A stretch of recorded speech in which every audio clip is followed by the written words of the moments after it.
આજે આપણે આવી ગયા છીએ દ્વારકામાં ને આપણે મળશું વીરા બાપાને. વીરા બાપા, તમારો પરિચય આપો. અમારા સનાતનમાં ગાયોની સેવા માટે આ ફરી ઉપમાં.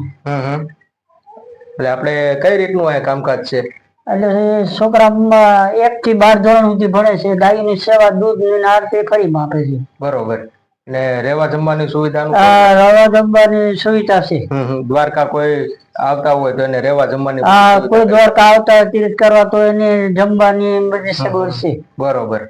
અને આપણે ગૌશાળા છે આપણે અત્યારે અહીંયા? અત્યારે આપણે સનાતનમાં ગૌશાળા છે, ગાયોની સેવા છે. કેટલી ગાયો રાખો આપણે? એટલે અત્યારે 15-20 ગાયો છે.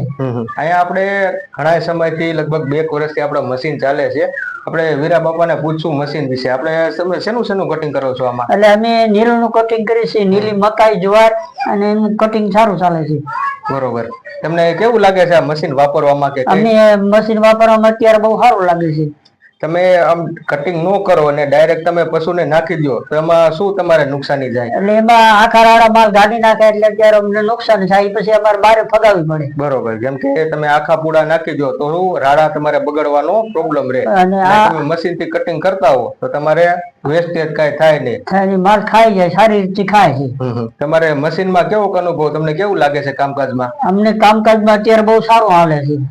આપણે 2 વર્ષથી આપણે મશીન આપેલું છે અને સમથિંગ 10 થી 12, 15 જેટલા પશુ રાખે છે. અને આપણે કામકાજમાં સારું છે. લીલું સૂકું બધું કટિંગ કરતા હોય છે, બગાડ થાય નહીં અને તમારે વાપરવામાં સારું પડે. તમે એકલા જ હોય છો કટિંગ કરવામાં? હા, અત્યારે અમે એકલા છે. માલ ઓછો છે, 15-20 ગાય એટલે ક્યાંય જાય, અમે એકલા જ.